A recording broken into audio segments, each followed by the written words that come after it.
biar gak enggak yang ngarahin ke dalam sana.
itu mau'izatul hasanah.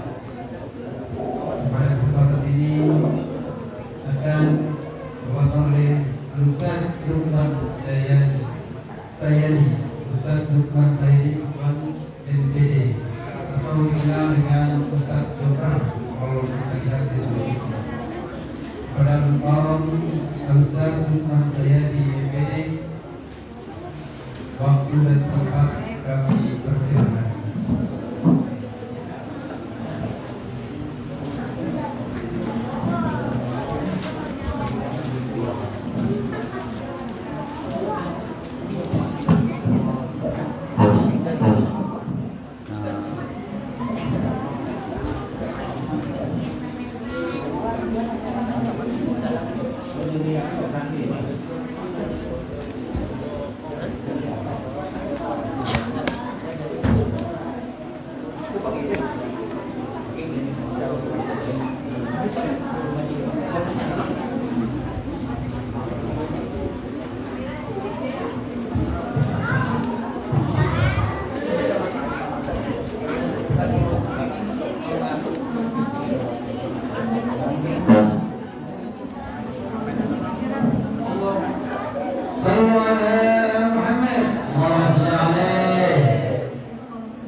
Assalamualaikum warahmatullahi wabarakatuh.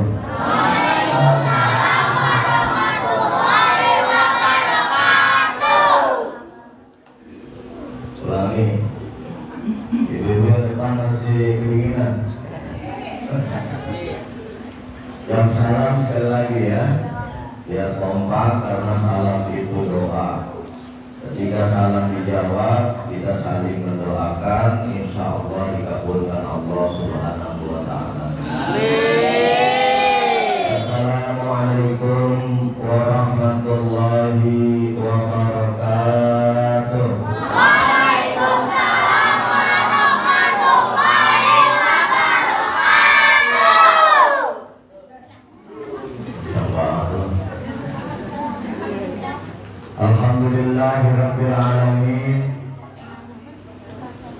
Wal 'aqibatu lil muttaqin wa la 'udwana illa 'alal zalimin. Asyhadu an la ilaha illallah wa asyhadu anna sayyidana Muhammad rasulul amin.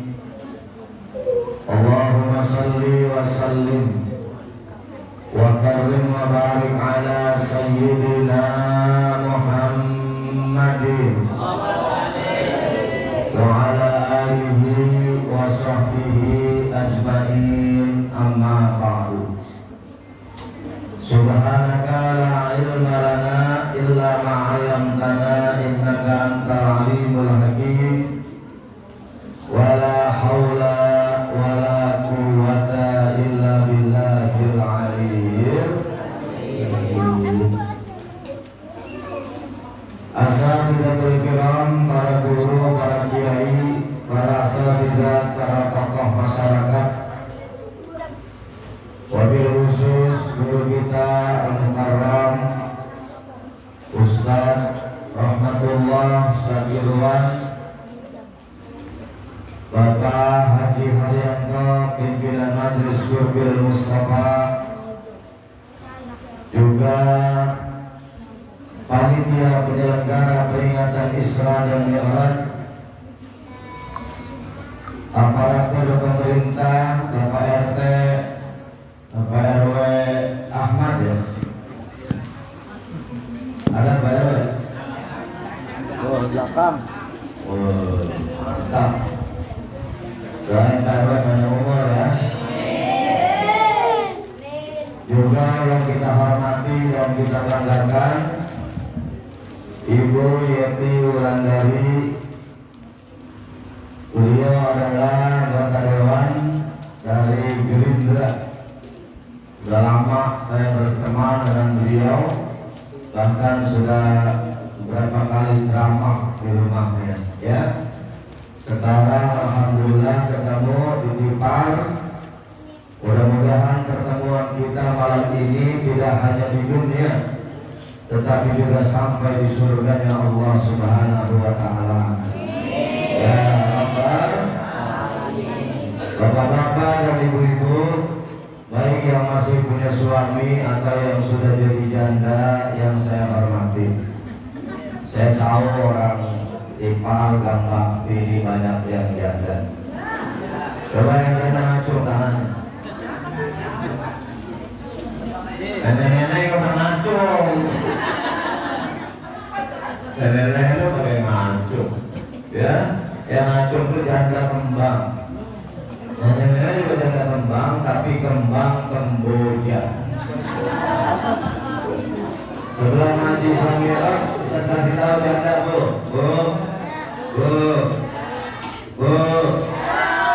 Janda itu macam-macam. Ini sebelum ngaji Samirah, ada janda namanya jambu batu. Janda baru beranak satu. Ada yang namanya jagung bakar. Janda tanggung baru mekar. Ada jantung pisang, janda gantung pisang ranjang. Ada jamur, janda berumur, jamur merang, janda berumur, merona merangsang. Yang terakhir ada jambu kelutuk. Tahu jambu kelutuk? Janda baru kalau pagi batuk-batuk. Itu namanya janda bengek, ya. Puji dan syukur kita panjatkan kehadirat Allah, salawat dan salam semoga selalu selamanya tercurah pada baginda Nabi besar Muhammad Sallallahu Alaihi Wasallam. Bu, kalau saya panggil nyaut ngapa? Kalau panggil sekali nyaut sekali. Bu, ya. Bu, ya. Bu, ya. Gitu, ya. Bapak-bapak nggak usah cemburu. Karena emang kalau di pengajian yang rajin ditanyain mak-mak. Karena mak-mak kalau nggak ditanyain sibuk sendiri ngajinya pada ngerumpi. Pertama mah ngomong bagus, tumben lu datang malam-malam ke musola. Iya ada miro, saya ceramah sejoker, ada Buyeti. Itu masih benar. Tapi kalau didiemin 15 menit berikutnya ngobrolnya bengkok. Temannya dipanggil. Terus siapa sih pakai gulungan merah kulit hitam najis barang gua. Emang lu kagak tahu itu bininya Pak RT. Ada RT di sini. Mana deh? Kalau laki mah jarang ditanya, kenapa jarang ngerumpi? Laki kalau ngaji pada khusyuk. Saking khusyuknya nunduk kagak ingat apa-apa. Makanya zaman dulu tuh Ustaz Irwan kalau buka pengajian, ngaji rahmat ya, doanya begini, Allahumma ftah lana hikmataka wansur alaina min khaza'ini rahmatika ya arhamar rahimin. Karena jamaah banyak yang tidur, akhirnya kiai merubah doanya. Kata kiai, yuk kita buka taklim dengan baca doa Bismika Allahumma ya masjid tidur pulas berbeda. Ini Isra dan Mi'raj udah bertahun-tahun kita peringati. Di dalam Al-Quran Isra dan Mi'raj itu keterangannya pada surat dan ayat yang berbeda. Kalau peristiwa Isra ada pada surat Al-Isra ayat 1. Sedangkan peristiwa Mi'raj ada pada surat apa? Yang tahu angkat tangan. Yang benar Ustadz kasih hadiah. Ini beneran. Kebenaran Sajoker ini pembimbing travel umroh haji. Kalau ada yang bisa nebak, Ustadz kasih hadiah umroh cuma-cuma. Cuma sampai pondok gede balik lagi.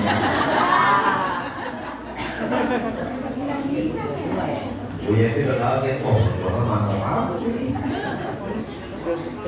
Tadi sudah dibaca sama kori kita.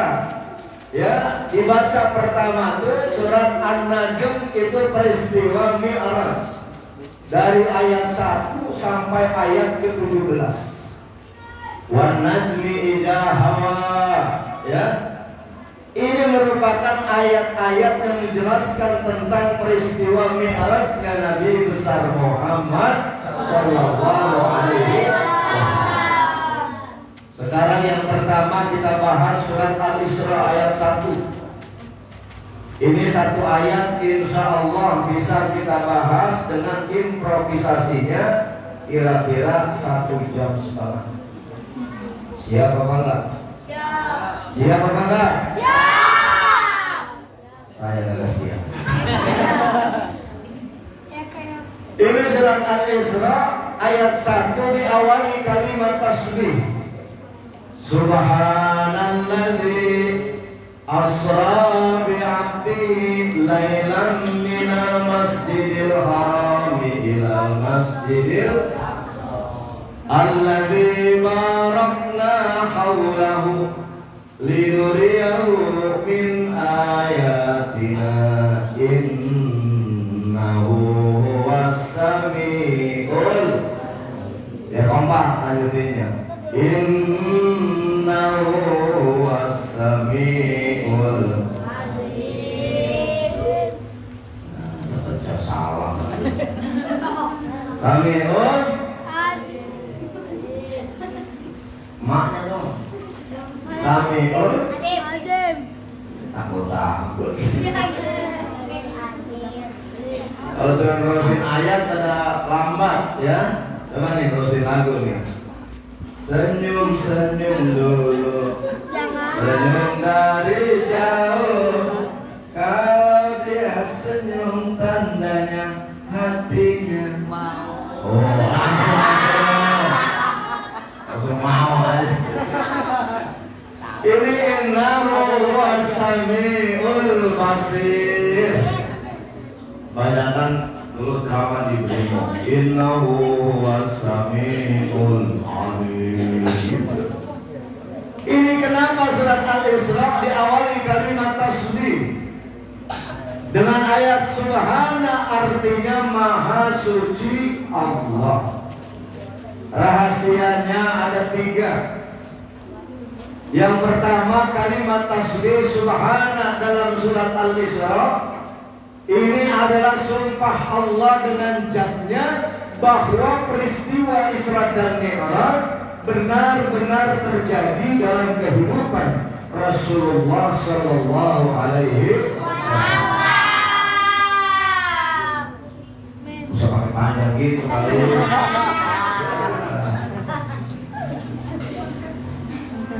Bocah pokoknya yang bercanda usah panggil ke depan. Ya. Diam dulu.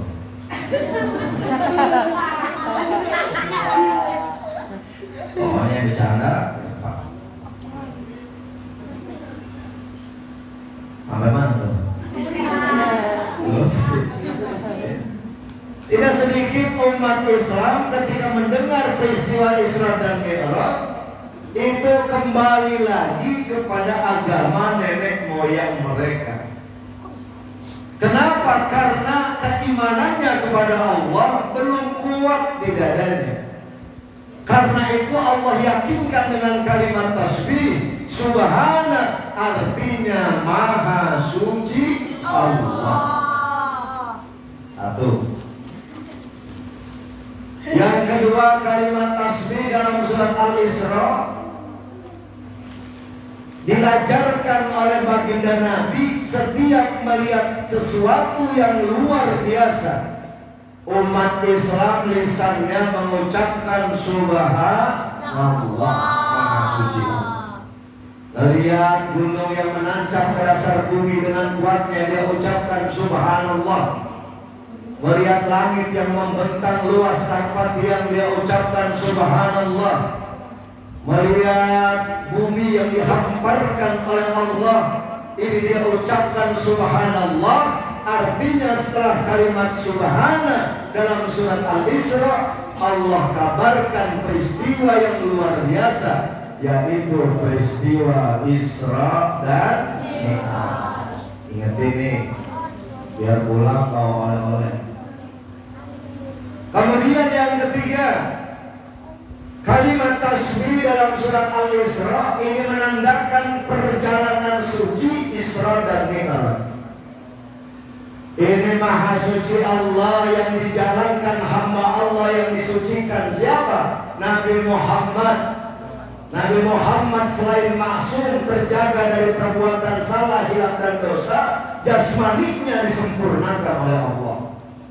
Itu Nabi Muhammad, mukanya ganteng, tampan, menawan, tak bosan dipandang mata. Kalau melihat Rasulullah berjam-jam kagak ada bosannya.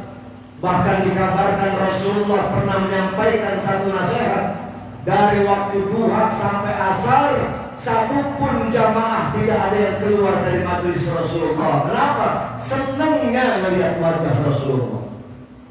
Coba kalau ada kiai Habib ceramah dari duha sampai asar, pulang apa kagak? Kita kira-kira pulang apa kagak?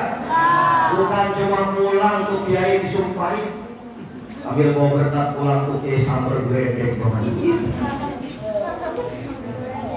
Ini jamaah tidak ada satupun yang keluar. Kenapa? Senang lihat wajah Rasulullah. Kan kita sering baca dalam berjanji, man ra'a wajhaka yas'ad ya karimal walidaini.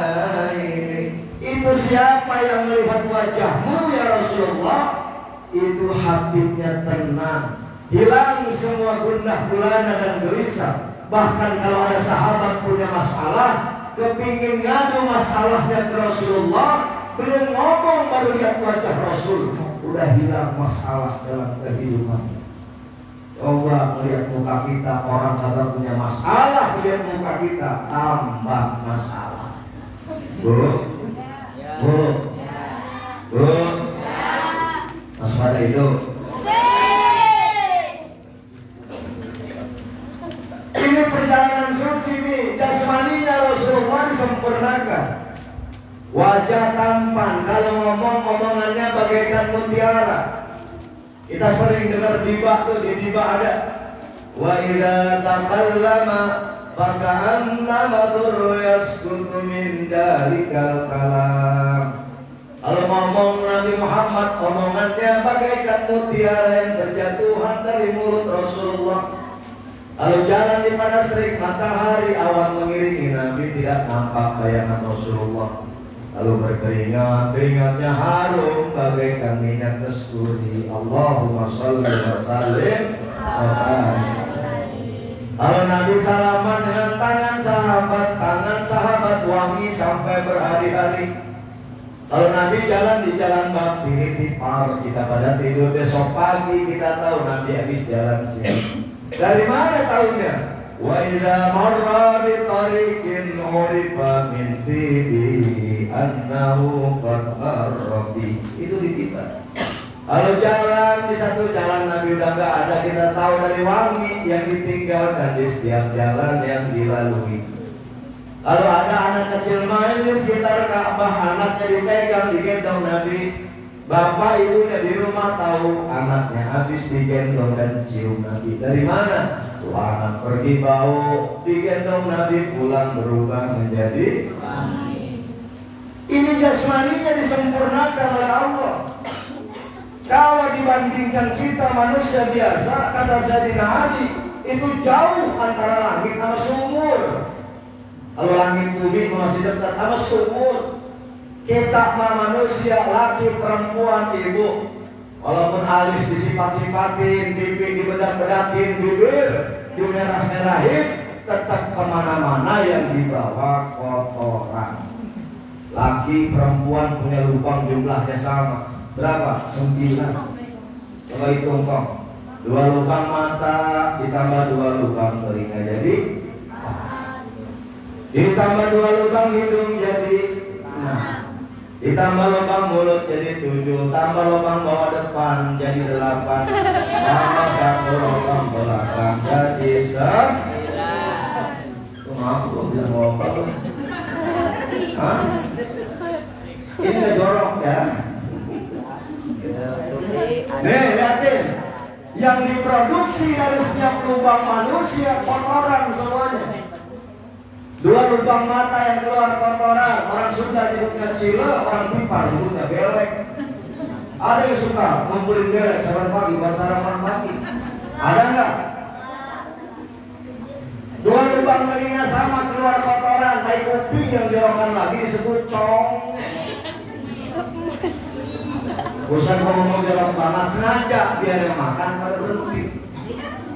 2 lubang hidung sama yang keluar kotoran, yang encer namanya leho. Yang tertelan dari leho namanya upil.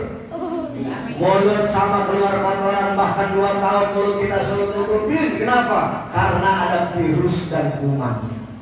Pakai masker. Kenapa? Karena di kotoran dari mulut kita, virus kuman ngumpul di mulut kita.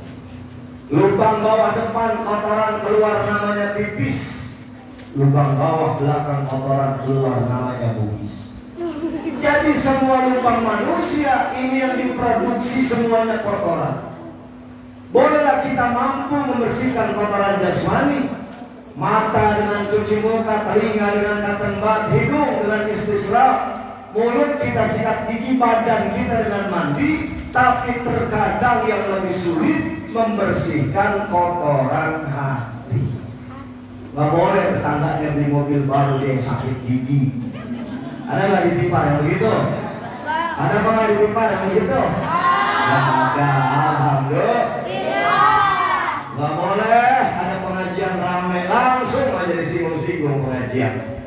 Ya, pengajian ramai lagu banget begitu. Ada nggak yang begitu? Ini penyakit hati. Nanti di akhirat yang selamat siapa menghadap Allah? Orang yang hatinya selamat di dunia nggak punya penyakit hati. Al-yawma la yanfa'u malun wala banun. Nanti di akhirat tidak ada manfaatnya harta dan anak-anak kita illa man atallahu biqalbin salim, kecuali yang menghadap Allah dengan hati yang selamat. Makanya saya pesan sama ibu, kalau ada teman ibu ngaji, cincinnya banyak, gelangnya banyak, jangan diponis mau pamer. Kalau ibu ponis mau pamer berarti hati ibu sakit. Barangkali dia tahadus binikmat, memperlihatkan nikmat kepada orang lain. Kalau pamer kelihatan dari gerakannya. Di pengajian tangan gak mau dibawa ke bininya. Padahal bukan panitia, bukan tuan rumah. Kalau kamu datang tangannya nggak bisa diam. Selamat datang, selamat. Orang-orang selawatan tangannya biasa aja dia nggak bisa diam. Salatullah, salamullah, rinci-rinci. Ala toha rasulillah, rinci-rinci. Salatullah, salamullah.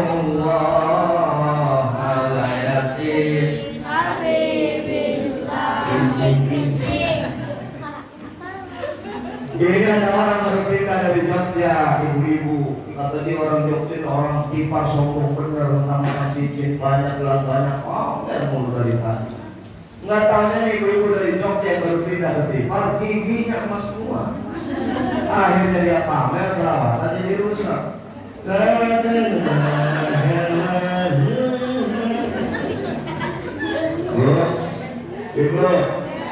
Ibu. Jadi jangan diponis mau pamer, barangkali tahadus ini. Sebab pamer ria itu semua banyak diingatin ibadah-ibadah kita. Nih kalimat tasbih. Salat gampang pamernya. Kenapa? Karena bacaan gampang didengar, gerakannya gampang dilihat. Salat kalau di rumah paling banter lama 5 menit. Suruh jadi imam, di belakang ada calon mertua, berubah jadi 10 menit. Kalau di rumah takbir biasa aja Pak, Allahu Akbar. Suruh jadi imam, takbir jadi fasikan.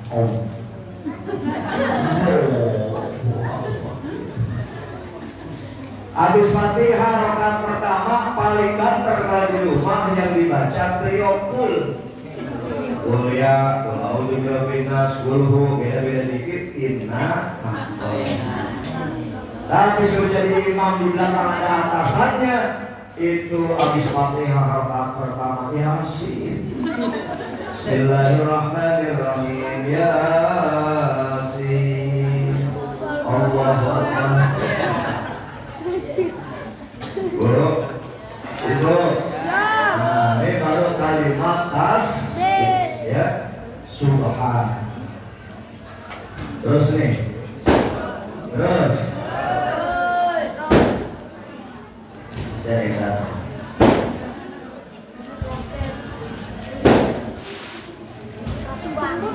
Lawatan ya, lawatan ya. Oh, lawatan. Salatullah.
Ini maju ya, anak-anak maju. Belakang di belakang. Ini baru selama baru ngatur ruangan begini ya. Ayo, bocah maju bocah. Nah, subhanallah duduk susun. Mama yang di dalam sahabatnya kemudian ya. Amin ya Rabbal. Yang di luar, mama di luar, apalagi yang ngobrol banyak pulang malah dosa. Sudah semuanya ngumpul. Nah, begitu kan cakep. Ya sini maju. Benar. Kita salawatan lagi ya. Maju dulu.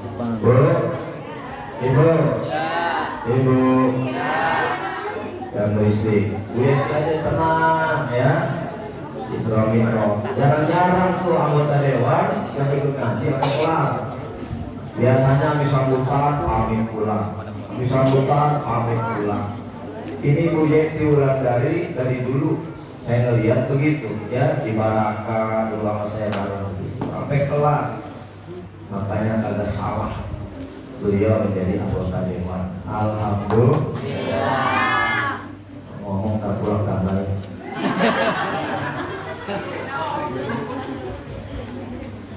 Bu, ibu, ibu, bohong, Bu Yenti bercanda. Gak usah dipikirin, yang penting buktiin.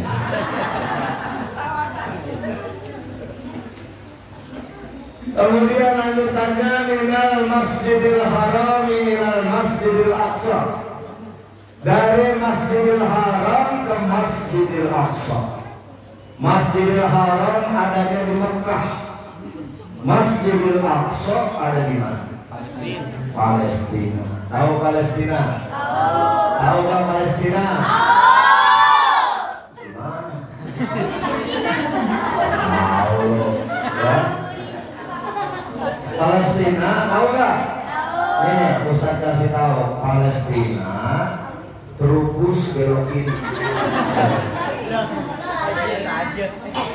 Ini kenapa di Al-Quran Allah tidak firmankan minal Makkah ila Palestina, tapi minal Masjidil Harami ila Masjidil Aqsa. Yang disebut oleh Allah adalah masjid ke masjid. Ini Allah isyaratkan kepada kita manusia umat Islam, orang yang beriman kepada Allah hidupnya nggak bisa jauh dari masjid. Bagaikan ikan dengan air yang tidak dapat dipisahkan. Kalau ada ikan yang pengen jauh dari air, itu cirinya ikan mau mati. Begitupun orang ngaku-ngaku Islam, KTP-nya dibaca Islam, ditanya beriman kepada Allah atau tidak beriman, tapi nggak pernah datang ke masjid, nggak pernah datang ke musola, itu ciri hatinya bakalan mati. Na'udzubillah min, na'udzubillah min.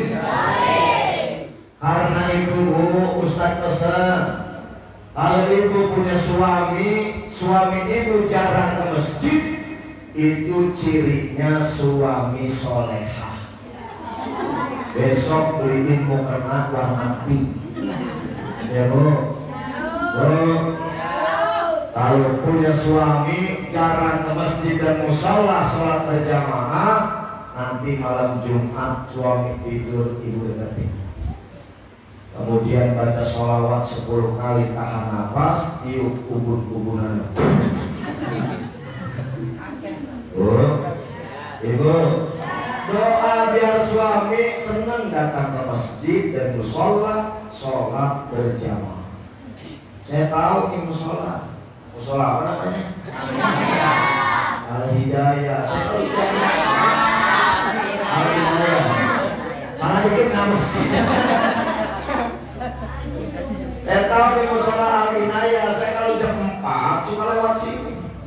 Jam 4 pagi. Ini kalau subuh musola Al-Hidayah sampai keluar. Jamaahnya saking banyak di luar, di dalam kadang dikit. Kadang-kadang kalau subuh mah jamaahnya itu usia 50 ke atas. Yang buka pintu musola aki-aki, yang gelar sejadah aki-aki, yang ajar aki-aki, yang qomat aki-aki, yang imam aki-aki, yang makmum aki-aki, yang mati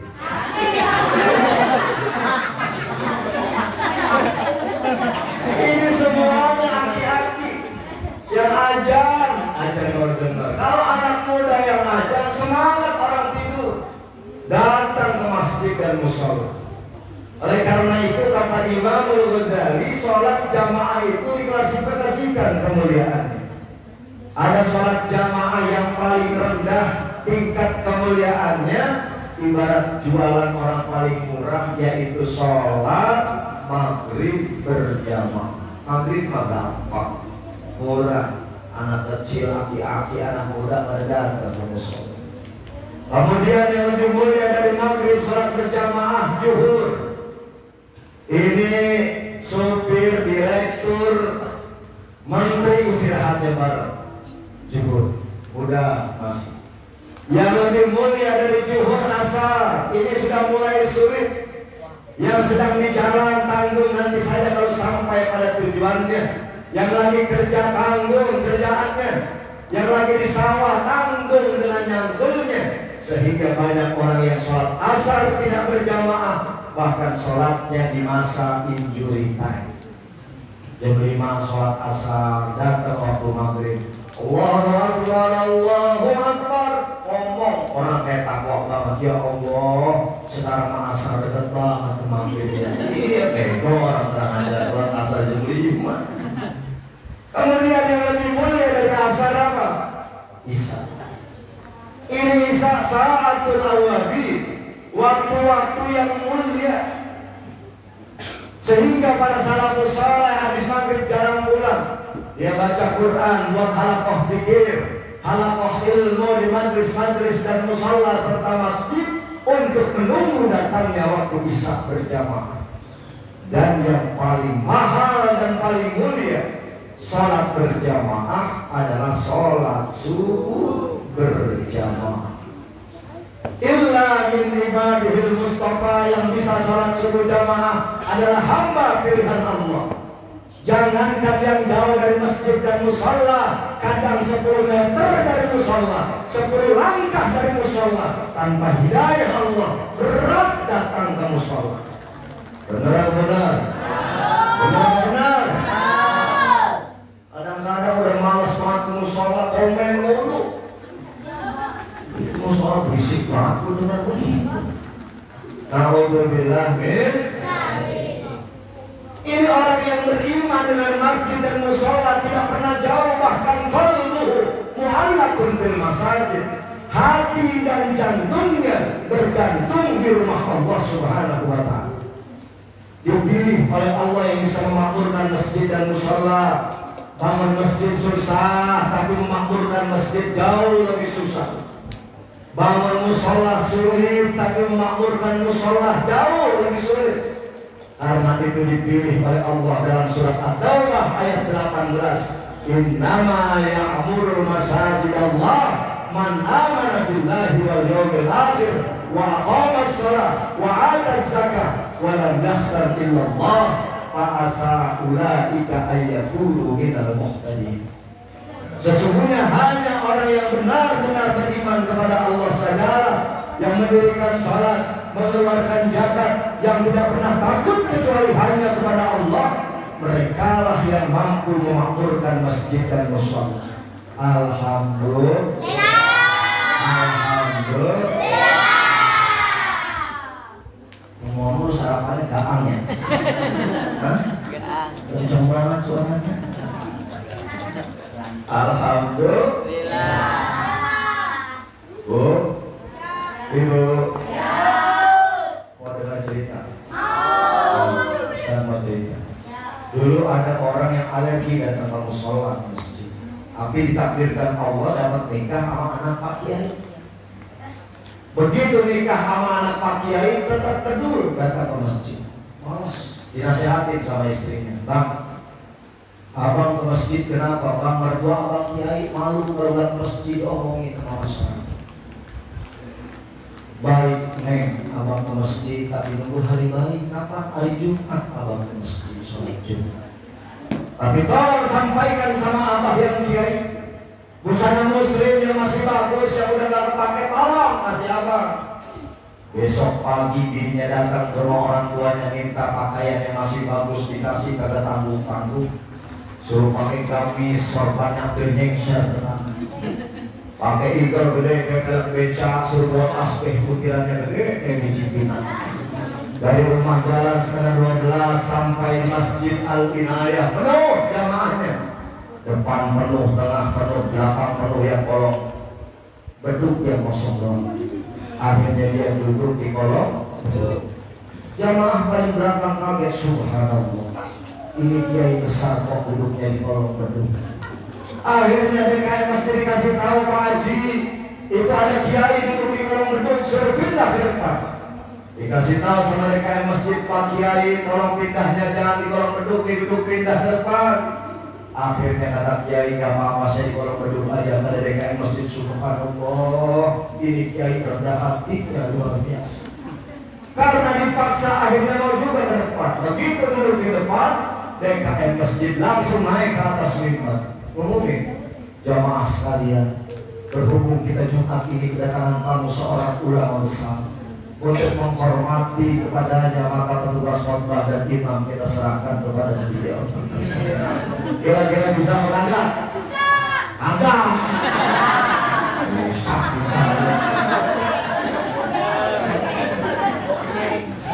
Ada bisa. Akhirnya pengumuman sudah dilakukan, bisa tidak bisa naik ke atas mimbar. Dia ucapin salam. Assalamualaikum warahmatullahi wabarakatuh.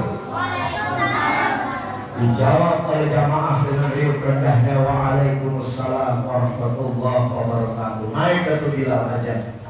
Allahu akbar, Allahu akbar. Kelar ajan, ratusan pasang mata memperhatikan apa yang hendak dikhotbahkan oleh orang yang dianggap ulama besar. Ditunggu 1 menit, 5 menit, sampai 10 menit, 15 menit. Tidak ada satu kata yang keluar dari mulutnya. Saking malu di atas mimbar gak bisa khotbah, akhirnya dia nangis. Begitu melihat yang khotib nangis, jamaah bergumam dalam hatinya, subhanallah, ini bukan kiai tapi wali. Udah ngomong aja udah nangis. Bagaimana kalau ngomong? Akhirnya sampai 30 menit tidak ada satu kata yang keluar dari mulutnya. Saking malu di atas mimbar gak kuat tahan malu, akhirnya lari lewat pintu mimbar masjid. Lihat imamnya lari, akhirnya jamaah yang sudah terlanjur cinta, semua jamaah itu lari keluar. Itu masjid baru direnovasi, jamaahnya berebut keluar masjid, dia masjid disenggol sama jamaah, kaca masjid pecah, kipas angin jatuh, internet banyak yang retak. Akhirnya jamaah di luar masjid teriak takbir sejadi-jadinya, Allahu Akbar. Gue bilang juga apa dia bukan kiai tapi wali, masjid meruntuh dia tahu lari duluan. Ditolong oleh Allah Subhanahu wa Ta'ala. Orang yang taubat kepada Allah kalau kemarin jauh dari rumah Allah, jauh dari masjid dan mushola, begitu dia taubat dosanya diampuni oleh Allah, dijadikan hamba yang dimuliakan oleh Allah Subhanahu wa Ta'ala. Ayatnya pada apa kan? Bima ghafara li rabbi wa ja'alani minal muslimin. Siapa saja yang bertobat kepada Allah, dosanya diampuni oleh Allah. Wa ja'alani minal muslimin, maka dia dijadikan hamba yang dimuliakan oleh Allah. Alhamdulillah.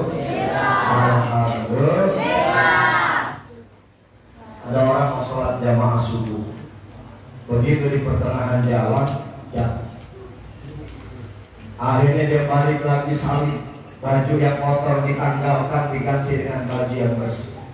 Dia berangkat lagi mau sholat subuh berjamaah. Kalau orang pipa, sholat subuh jatuh, ulang salin, kira-kira balik lagi kan masjid? Balik lagi kan? Yakin bakal kan? Ini balik lagi, akhirnya jatuh lagi. Kemudian dia balik lagi, ganti lagi baju yang bersih. Begitu yang ketiga kali mau jatuh nggak jadi, ditolongin sama bapak-bapak yang sudah tua. Dituntun dan diantar, dikasihkan lampu cahaya sampai ke depan masjid. Begitu mau masuk ke masjid, di bapak-bapak diajak ke masjid, gak mau. Pak, yuk sholat jamaah. Enggak, saya hantarkan saja sampai di masjid. Kenapa tidak ikut sholat berjamaah? Aku setan yang menyerupai manusia. Kenapa kau tolong saya ketika jatuh? Apa kata setan ketika jatuh yang pertama? Itu Allah ampuni dosa-dosa kamu. Kemudian jatuh yang kedua, Allah ampuni dosa semua keluarga kamu. Kemudian ketika kamu akan jatuh yang ketiga, itu Allah akan ampuni seluruh kampung situ atas ibadah yang kamu lakukan. Maka aku tolong kau agar kampung tidak mendapatkan ampunan Allah. Oh, Pak, makanya kalau subuh jatuh. Jalan cari yang becek, mana kira-kira yang licin, ya, apalagi kalau sampai nyebur. artinya betapa sulitnya sholat berjamaah. Oleh karena itu hikmah dari Isra dan Mi'raj diharapkan mushollah al-inayah, sholat berjamaahnya, majelis taklimnya makin hari makin ramai. Insya Allah. Insya Allah. Majelis taklim, datang ke majelis taklim. Kapan nih mushollah al-inayah ada taklim? Datang. Ibu-ibu apalagi paling rajin ke pengajian. Tiap hari ada pengajian. Senin pengajian di majelis ini, Selasa di majelis itu, Rabu di majelis berikutnya. Senin seragam beda, Selasa seragam juga beda. Ini paling rajin, jangan sampai majelis taklim sepi. Padahal itulah yang menghidupkan kampung kita. Dia duduk sebentar saja, sesaat di majelis taklim itu lebih baik daripada dia sholat 1000 rakaat. Kenapa? Sholat 1000 rakaat tanpa ilmu mardudatun la tuqbalu, ditolak dan tidak diterima oleh Allah. Karena itu duduk di majelis taklim akan memberikan ilmu setiap ibadah yang kita lakukan. Insya Allah. Ustaz saya kesini, Ustaz Joker ngisi majelis taklim di Gunung Sari, Cirebon. Dulu orang sini Pak Haji Haryanto ya, rawatnya ada majelis Qurbil Mustafa. Ustaz Joker di sana guru tetap bulanan, bahkan pembina ya. Dulu Haji Haryanto kan namanya di sini juga, Pak RW ya. Nah, saya sering sana tiap bulan. Besok insya Allah 10 Maret malam Sabtu sore di sana. Ustaz Joker, yang Ainus TV, Umi Yang Sasmi, Jaka Tingkir, ada Bang Ocin, ada Bang Malik, ya. Kemudian ada Korik Internasional, insya Allah hadir. Ibu-ibu tipar atau bapak yang ada kesempatan waktu bisa hadir di sana ya, di Gunung Sari, Cirebon. Insya Allah. Ini toh diramaikan majelis taklim, terutama di musholah al-inayah. Terakhir ya, udah 50 menit. Saya ceramah gak bisa lama-lama, sejam itu paling lama. Kemarin diundang di Basarnas di Kemayoran ya, sekarang udah ganti komandan Basarnas, bukan Pak Bagus Purhito yang diganti Pak Jenderal. Itu ceramah cuma 25 menit, tapi transportnya 7 juta. Yang bersejam loh. Bang Jepi, mana Bang Jepi? Bohong. Catat.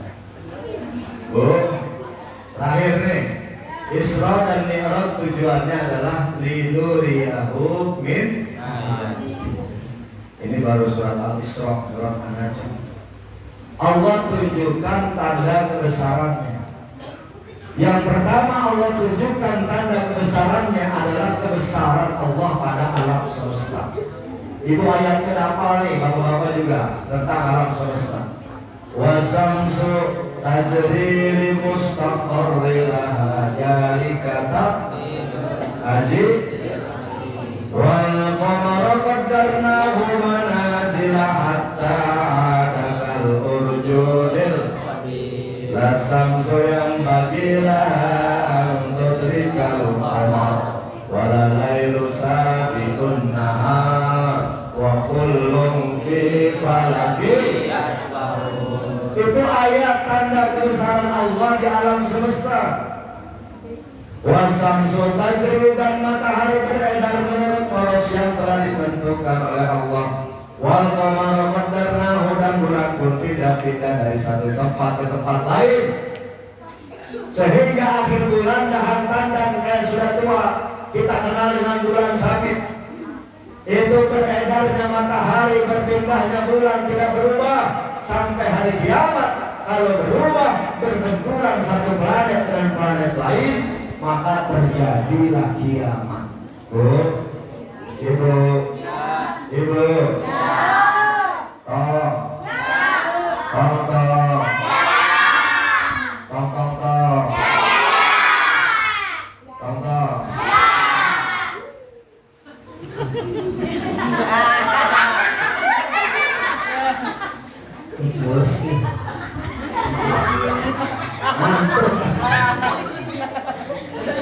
biarin ya. Dia lagi mimpi. Terakhir kita selawatan ya, sebelum akhir kita selawatan dulu. Ayo ikutin ya.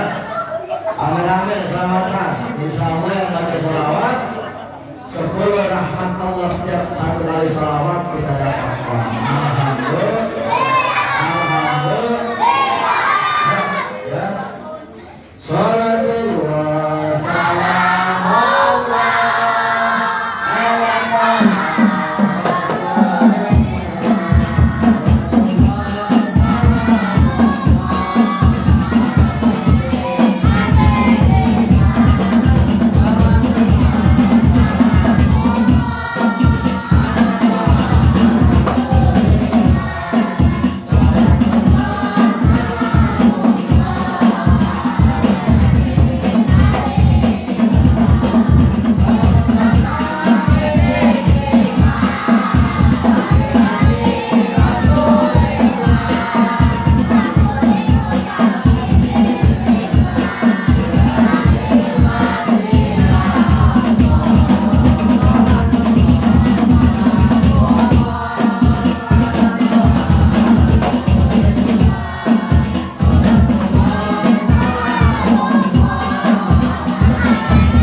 matahari beredar dan berubah, bulan berpindah-pindah kecepatan dan tempatnya tidak berubah. Ini sujudnya alam semesta kepada Allah. Sujudnya matahari, sujudnya bulan, dia ngikutin aturan yang ditetapkan oleh Allah. Bahkan dalam surat Ar-Rahman, An-Najmu was-sajaru yasjudan. Bintang-bintang, pohon-pohon, mereka semua sujud kepada Allah. Sujudnya mereka tidak seperti manusia ketika sholat, tapi sujudnya alam semesta mengikuti aturan yang sudah ditetapkan oleh Allah. Manusia bisa buat kalender tahun 2050, sekarang baru 2020. Manusia bisa meramalkan kapan terjadi gerhana matahari, kapan terjadi gerhana bulan. Kenapa bisa? Karena pedoman perhitungannya tetap tidak berubah sampai hari kiamat. Kalau berubah terjadi kiamat. Kalau bumi besar sujud, matahari besar sujud, bumi yang kita pijak ini sujud, ilokan. Kalau kata orang tipar, manusia yang makhluk Allah kecil tidak mau sujud kepada Allah Subhanahu wa ta'ala. Karena itu diperintahkan ibadah dalam Islam Mi'raj yang di dalamnya ada sujud, yaitu peristiwa dan perintah sholat yang pada akhirnya menjadi 5 waktu dalam satu hari. Sholat apa enggak? Enggak. Sholat apa enggak? Ustaz tanya nih, ya, Ustaz tanya makanya. Apa perbedaannya manusia dengan monyet nih, bisa tahu? Ya, dulu, dengerin dulu, bodoh ada bodoh.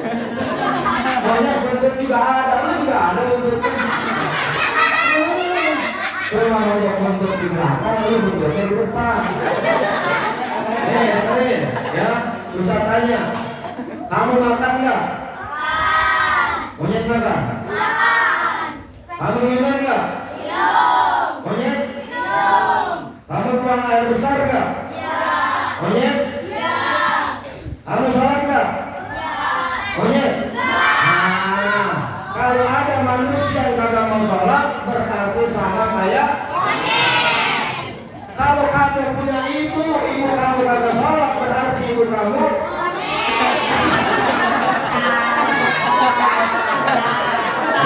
Kalau kamu punya bapak kamu kagak mau sholat, berarti bapak kamu. Bapak kamu. Bukan saya yang bilang. Makanya jangan mau sama monyet. Kenapa? Karena kita manusia, kita harus sholat. Nggak ada alasan kita nggak mau sholat. Perempuan boleh nggak sholat kalau ada ujur syar'i. Perempuan boleh nggak sholat kalau habis melahirkan darah nifas dan wiladah. Kalau haid datang bulan men boleh nggak sholat. Laki nggak punya men trek punya. Makanya nih sholat, Ustaz, saya di atas pesawat. Gimana sholatnya? Rasulullah ajarkan sholat di atas kendaraan. Ustaz, saya nggak boleh kena air. Kalau wudu lagi sakit, ganti dengan tayamum. Yang penting sholat. Ustaz, saya dalam perjalanan jauh ribet kalau berhenti tiap waktu sholat. Ada rukhsah dan keringanan, namanya jamak dan qasar. Ustaz, saya nggak kuat sholat diri, boleh duduk, yang penting dirikan sholat. Ustaz, saya nggak kuat duduk, boleh berbaring, yang penting dirikan sholat. Ustaz, saya nggak bisa berbaring, boleh dengan isyarat, kelipan mata, gerak tangan, bahkan detak jantung, niatkan sholat, yang penting dirikan sholat. Ustaz, nggak bisa juga detak jantung, dah, kalau usah sholat, tundangin tetangga, suruh sholatin jenazah. Artinya lagi meninggal saja saking pentingnya sholat, disolatkan sama yang hidup. Kalau kita hidup di dunia ribuan tahun, kalau gak sholat karena ada manfaat dan gunanya. Dan ada nyanyian, lu pada apa kan? Sepuhun kayu daunnya rimbun, lebat buahnya segar bunganya, walaupun hidup 1000 tahun, kalau tak sembahyang apa gunanya? Walaupun hidup 1000 tahun, kalau tak sembahyang apa gunanya?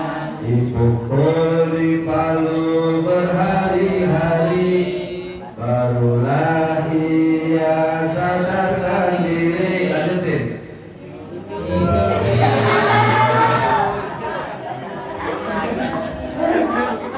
Lanjutin kalau bisa. Makanya jangan sampai kagak sholat. Kamu kalau jadi anak soleh harus sholat, ya.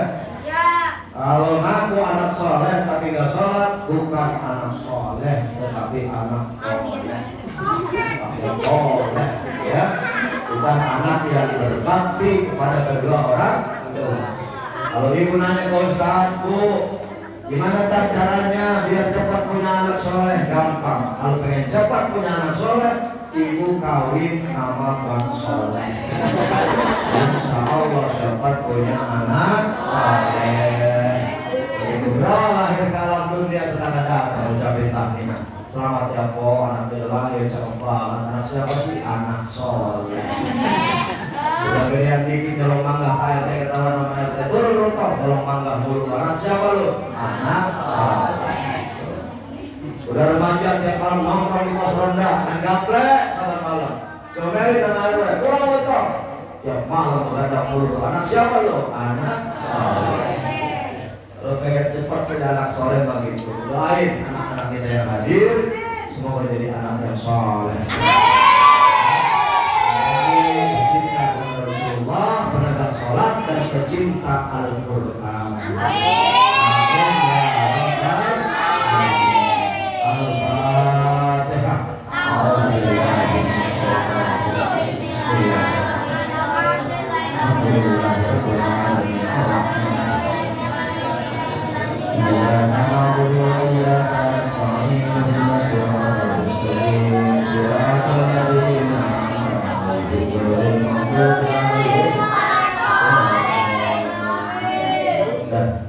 Rasanya tidak bijaksana kalau terus Ustaz menyampaikan ceramah karena ada Habib hadir, ya.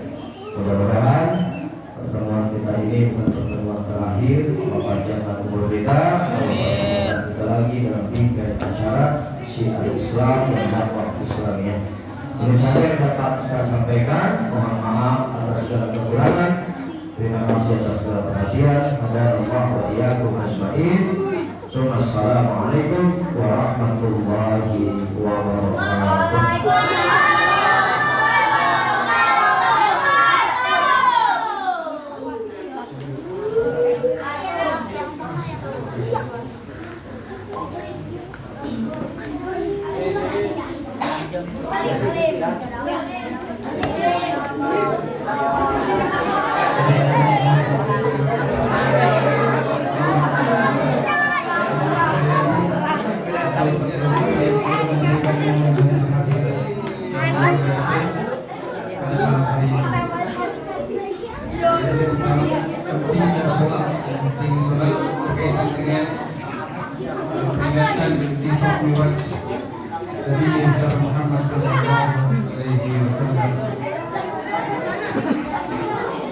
Baik, untuk acara selanjutnya, ya silakan untuk adik-adik duduk kembali karena acara belum selesai. Ya, satu lagi ya, satu kegiatan lagi, yaitu acara di penghujung kegiatan kita, acara yaitu ditutup insyaallah dengan doa. Dan pada kesempatan kali ini kami minta kesediaannya kepada Al-Mukarram Habib Hud bin Abdullah Al-Atas untuk memimpin doa pada kesempatan kegiatan Isra Mi'raj kali ini. Namun sebelumnya saya selaku moderator